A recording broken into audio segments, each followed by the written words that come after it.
चमार जाति, जिसको कई राजनीतिक पार्टियां, राजनीतिक लोग और हमारे समाज के ही कुछ लोग अछूत कहते हैं, दलित कहते हैं, और यह सब उनका कहना किस उद्देश्य से है यह सबको पता है। ये ऐसे लोग हैं जो नहीं चाहते कि हिंदू समाज एक साथ मिलजुल कर रहे। ये ऐसे लोग हैं जो चाहते हैं ये सब आपस में हमेशा से ही लड़ते रहे। आखिर ये विधर्मी लोग कौन हैं? इनके बारे में तो आप सभी को अच्छे से पता है, लेकिन मित्रों, क्या चमार जाति के असली इतिहास से हम लोग आज परिचित हैं? क्या चमार जाति का यही इतिहास है कि उन्हें अछूत माना जाता था? आखिर चमार जाति का उदय कहां से हुआ? आखिर चमार जाति के इतिहास से जुड़ा वह किस्सा क्या है जिसे मुस्लिम वर्ग छिपा कर रखना चाहता है? इस्लामी शासन से जुड़ा और चमार जाति से संबंधित कौन सा है वह इतिहास जिससे आज भी हमारे समाज का एक बड़ा हिस्सा अपरिचित है? आज हम जानेंगे कि आखिर चमार जाति का उदय कहां से हुआ, आखिर चमार जाति का असली इतिहास क्या है, क्या चमार जाति के असली इतिहास से हम लोग परिचित हैं?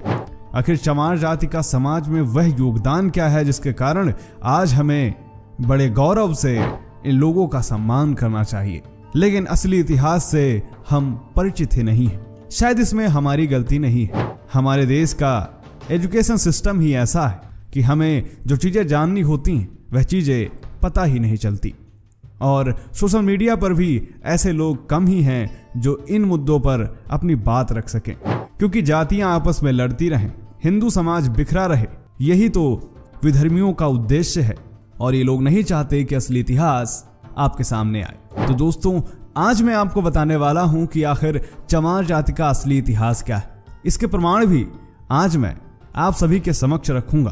तो चलिए शुरू करते हैं आज का वीडियो। स्वागत है आप सभी का हिंदू डिस्कवरी पर। दोस्तों, चमार जाति के असली इतिहास को जानने से पहले चलिए हम थोड़ा विकिपीडिया पर इस जाति के बारे में खोजने की कोशिश करते हैं। जब हमने रिसर्च की तो हमें विकिपीडिया पर जो जानकारी मिली वह बेहद हैरान कर देने वाली है। दोस्तों, विकिपीडिया के अनुसार चमार जाति को चमर वंशीय भी कहा जाता था। ये एक समय के क्षत्रिय पहचान से जाने जाते थे, लेकिन मुगलों ने जोर जबरदस्ती से इन्हें चमर वंशीय सूर्यवंशी क्षत्रियों को चमार नाम का दर्जा दे दिया। विकिपीडिया के अनुसार मुगलों ने ऐसा इसलिए किया कि ये सूर्यवंशी क्षत्रिय इस्लाम कबूल करने से इनकार कर रहे थे। उन्होंने कहा कि हम पशुओं की चमड़ी से जूता चप्पल बना सकते हैं, लेकिन इस्लाम नहीं कबूल कर सकते हैं। फिर आगे बताया जाता है कि चमर वंश के क्षत्रियों ने चमड़े का काम छोड़कर खेती करना शुरू कर दिया, और आज इनको अहिरवार भी कहा जाता है और जाटव नाम से भी संबोधित किया जाता है। जाटव आज इनकी उपजाति है, और आपको बता दें कि ये दोनों चमर वंश के वीर सूर्यवंशी क्षत्रिय हैं। विकिपीडिया के अनुसार इसका रेफरेंस देते हुए कुछ संदर्भ बताए जाते हैं, जिसमें अंबेडकर टाइम्स में रिसर्च के साथ यह छापा गया था कि चमार महापंडित सूर्यवंशी है। 2016 में इंडिया स्पीक्स डेली में अंग्रेजी में एक रिपोर्ट छपती है जिसमें कहा जाता है कि जिन्हें आप चमार जाति से संबोधित करते हैं वे असल में एक क्षत्रिय थे जिन्हें मुगलों द्वारा चमार का नाम दिया गया। इसी तरीके के कई संदर्भ हमें विकिपीडिया पर देखने को मिलते हैं, जहां पर चमार जाति के बारे में संक्षिप्त रूप से देखने को मिलता है। इसके अलावा एक और वेबसाइट जिसका नाम बहुजन इंडिया 24news.com है, हमने उसके पन्ने खंगाले। यह वैसी वेबसाइट है जो लगातार दलितों से संबंधित मुद्दों को ही उठाती है और देश भर में हो रहे दलित मामलों से जुड़ी खबरों को प्रकाशित करती है। जब हमने इस वेबसाइट का रुख किया तो हमने यहाँ पर चमार जाति के असली इतिहास को जानने की कोशिश की। तो इस वेबसाइट में प्रकाशित है कि चमार जाति को कभी भी विदेशी आक्रांताओं ने उठने का मौका नहीं दिया। इनकी मुख्य भाषा पाली या प्रकृति भाषा थी, लेकिन इसकी लिपि के बारे में अभी भी पूर्णतया खोज नहीं हो पाई। विद्वान मानते हैं कि सिंधु घाटी की सभ्यता में मिली लिपि के अवशेष ही इनकी मुख्य लिपि रही हो। बहुजन इंडिया 24 न्यूज के मुताबिक चमार शब्द से ही प्रतीत होता है कि कुछ चमार जाति के लोग चमड़े से संबंधित व्यवसाय करते होंगे, परंतु इसके विपरीत चमार कोई जाति नहीं थी, बल्कि राजशाही चमर वंश था और एक समय तक भारत समेत मध्य एशिया तक इसका शासन था। इसका शासन सिंधु नदी के दोनों तरफ था। इतिहास से पता चलता है कि कभी राजशाही चवर वंश भारत से ईरान और मध्य एशियाई देशों को मीठे पानी की सप्लाई करता था। गणित, विज्ञान, भवन निर्माण में पूरी दुनिया ने इसका लोहा माना था। इस जाति के लोग शिक्षा, धर्म, विज्ञान और चिकित्सा शास्त्र में निपुण पाए गए। लेकिन आज अधिकांश चमार जाति के लोग कृषक, मजदूर, बुनकरी आदि कार्यों से अपना भरण पोषण कर रहे हैं। दोस्तों, आपको बता दें कि भारत में आजादी से पहले अंग्रेजों ने चमार रेजिमेंट का गठन भी किया था और चमार रेजिमेंट का गठन हुआ था 1 मार्च 1943 को और चमार रेजिमेंट काफी मजबूत बटालियन मानी जाती थी। और दोस्तों, चमार रेजिमेंट के गठन के बाद इसको कुछ समय बाद खत्म कर दिया गया। इसके पीछे एक बहुत बड़ी घटना देखने को मिलती है, जहां पर आजाद हिंद फौज से मुकाबला करने के लिए चमार रेजिमेंट को अंग्रेजों ने सिंगापुर भेजा था। उस समय रेजिमेंट के कैप्टन थे मोहनलाल कुरील, जिन्होंने यह देखा कि चमार रेजिमेंट के सैनिकों के हाथों अंग्रेज हमारे अपने ही देशवासियों को मरवा रहे हैं। फिर क्या था, उन्होंने इसको आईएनए में शामिल किया और अंग्रेजों से भिड़ जाने का निर्णय किया। तब उन्होंने अंग्रेजों से लड़ते हुए सैकड़ों भारतीय सैनिकों की जान बचाई थी और चमार रेजिमेंट भंग कर दी गई, जिसके बाद कैप्टन मोहनलाल कुरील को भी बंदी बना दिया गया। फिर भारत आजाद होने के बाद उनको रिहा भी कर दिया गया। तो दोस्तों, अब आपने देखा कि कैसे चमार जाति का इतिहास न सिर्फ प्राचीन भारत में बल्कि आधुनिक भारत में भी कितना गौरवशाली रहा है। अब आते हैं चमार जाति के उस इतिहास पर जो कि सीधे तौर पर इस्लामी शासन को संदर्भित करता है, और वह ऐसा इतिहास है जो विधर्मी नहीं चाहते हैं कि यह आज लोगों के सामने आए, इसलिए शायद इसकी कभी चर्चा ही नहीं की जाती। दोस्तों, जब हम चमार जाति को लेकर इतिहास के पन्नों में जाते हैं तो हमें एक शख्स का नाम देखने को मिलता है जिसका नाम है सिकंदर लोदी, जिसका शासनकाल 1479 से 1517 तक रहा। और सबसे खास बात यह है कि इसके शासनकाल से पहले पूरे भारतीय इतिहास में चमार नाम का उल्लेख ही नहीं मिलता। आज हम जिन्हें चमार जाति से संबोधित करते हैं, जिनके साथ छुआछूत का व्यवहार करते हैं, दरअसल वह वीर चंवर वंश के क्षत्रिय, जिसका प्रमाण मैं पहले ही दे चुका हूं। और सिकंदर लोदी ने चमार घोषित करके अपमानित करने की चेष्टा की।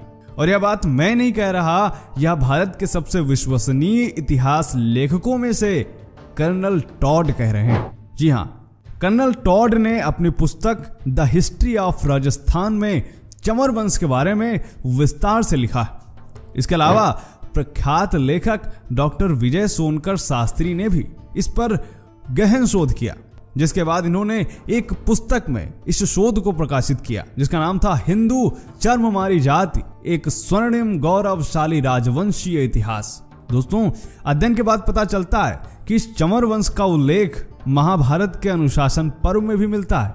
डॉक्टर शास्त्री के अनुसार प्राचीन काल में ना तो कोई चमार शब्द था और ना ही कोई जाति थी। इसके अलावा एक बेहद फेमस मुस्लिम लेखिका है जिनका नाम है डॉक्टर हमीदा खातून। वो अपनी पुस्तक अर्बनाइजेशन में लिखती हैं कि मध्यकालीन इस्लामी शासन से पहले भारत में चर्म व सफाई कर्म के लिए किसी विशेष जाति का एक भी उल्लेख नहीं किया जाता है। हिंदू चमड़े को निषिद्ध मानते थे, हेय समझते थे, लेकिन भारत में मुस्लिम शासकों के आने के बाद इसके उत्पादन के भारी प्रयास किए गए।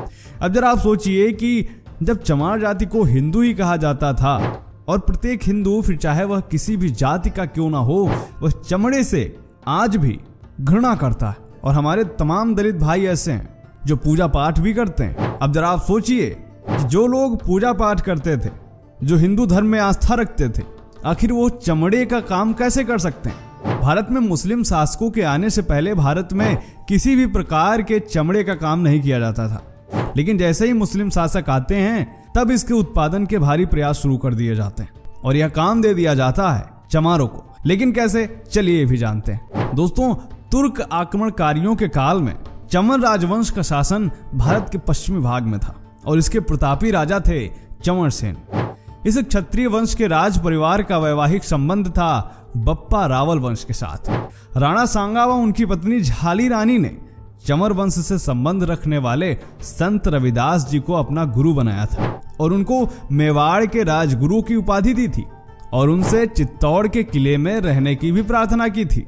तमाम ऐतिहासिक दस्तावेजों में इसका जिक्र मिलता है, जिसमें संत रविदास के चित्तौड़ किले में कई महीने रहने का उल्लेख मिलता है। और वहां पर उनके महान व्यक्तित्व एवं उपदेशों से प्रभावित होकर बड़ी संख्या में लोगों ने अपना गुरु मानना शुरू कर दिया और तमाम लोग उनके अनुयायी हो गए। और इसी का परिणाम है कि आज भी विशेषकर पश्चिम भारत में जहां संत रविदास जी थे, बड़ी संख्या में आज भी रविदासी पाए जाते हैं। आज भी राजस्थान में अगर आप चमार जाति के व्यवहार को देखते हैं तो वह बिल्कुल राजपूतों जैसा ही है। औरतें लंबा घूंघट रखती हैं, आदमी ज्यादातर मूछें रखते हैं, पगड़ी रखते हैं। संत रविदास की इतनी प्रसिद्धि बढ़ने लगी कि इस्लामिक शासन घबरा गया। सिकंदर लोदी ने मुल्ला सदना फकीर को संत रविदास को मुसलमान बनाने के लिए भेजा। सिकंदर लोदी जानता था कि यदि रविदास इस्लाम स्वीकार कर लेते हैं तो भारत में बहुत बड़ी संख्या में इस्लाम मतावलंबी हो जाएंगे, लेकिन उसकी सोच धरी की धरी रह गई। स्वयं मुल्ला सदना फकीर जो संत रविदास को मुसलमान बनाने के लिए गया था, वह खुद शास्त्रार्थ में पराजित हो गया और कोई उत्तर नहीं दे पाया। और संत रविदास से, उनकी भक्ति से प्रभावित होकर अपना नाम उसने रामदास रख लिया और स्वयं हिंदू बन गया। अब दोनों संत मिलकर हिंदू धर्म के प्रचार में लग गए, जिसके फलस्वरूप सिकंदर लोदी आग बबूला हो गया। उसने संत रविदास को कैद कर लिया और इनके अनुयायियों को उसने चमार और चंडाल घोषित कर दिया और उनको बंदी बनाकर उनसे कारावास में खाल और चमड़ा पीटने, जूती बनाने इत्यादि निम्न काम करवाएगा। सिकंदर लोदी की यह शर्त थी कि या तो इस्लाम स्वीकार कर लो या फिर ऐसे काम करो। लेकिन उन्होंने कहा कि वेद धर्म सबसे बड़ा, अनुपम सच्चा ज्ञान, फिर मैं क्यों छोड़ूं इसे, पढ़ लूं झूठ कुरान। वेद धर्म छोड़ू नहीं, कोशिश करो हजार, तिल तिल काटो चाही, गोदो अंग कटा। संत रविदास पर हो रहे अत्याचारों के प्रत्युत्तर में चंवर वंश के क्षत्रियों ने दिल्ली को घेर लिया। इससे भयभीत होकर सिकंदर लोदी ने संत रविदास को छोड़ दिया। संत रविदास का यह दोहा देखिए आप, जिसमें वे कहते हैं कि बादशाह ने वचन उचारा, मत प्यारा इस्लाम हमारा, खंडन करे उसे रविदासा, उसे करो प्राण को नाशा। जब तक राम नाम रट लावे, दाना पानी यह नहीं पावे। जब इस्लाम धर्म स्वीकारे, मुख से कलमा आप उचारे। पढ़े नमाज जभी चितलाई, दाना पानी तब या पाई। जिसमें संत रविदास जी कह रहे हैं कि बादशाह ने कहा कि उसे उसका इस्लाम धर्म प्यारा है, और संत रविदास जब तक इस्लाम धर्म को स्वीकार नहीं करता तब तक इसे भूखा रखो, भले ही इनकी मृत्यु हो जाए। जब तक यह इस्लाम को नहीं स्वीकारते, अपने मुंह से कलमा नहीं पढ़ते, तब तक इसको खाना पानी ना दिया जाए। लेकिन समस्या तो यह है कि हमने और आपने कभी भी संत रविदास को अच्छे से पढ़ा ही नहीं। हमने उतना ही पढ़ा जितना हमें आवश्यकता है अपना एजेंडा चलाने के लिए, फिर चाहे वह हिंदू हो या फिर हमारे दलित भाई ही क्यों ना हो। अगर हम संत रविदास जी के दोहों को अच्छे से पढ़ते हैं तो उसमें साफ साफ उस समय के समाज का चित्रण है जो बादशाह सिकंदर लोदी के अत्याचार, इस्लाम में जबरदस्ती धर्मांतरण और इसका विरोध करने वाले हिंदू ब्राह्मणों व क्षत्रियों को निम्न कर्म में धकेलने की ओर संकेत करता है। चंवर वंश के वीर क्षत्रिय जिन्हें सिकंदर लोदी ने चमार बनाया और हमारे और आपके हिंदू पुरखों ने उन्हें अछूत बनाकर इस्लामी बर्बरता का हाथ और मजबूत किया। हमारा भी दोष इसमें बराबर का है। लेकिन देखिए, इस समाज ने पद दलित और अपमानित होना तो स्वीकार किया, लेकिन विधर्मी होना स्वीकार नहीं किया। और आज भी यह समाज हिंदू धर्म का आधार बनकर खड़ा हुआ है। नमन है ऐसी जाति को। तो दोस्तों, क्या सोचना है आपका चमार जाति के इस इतिहास के बारे में?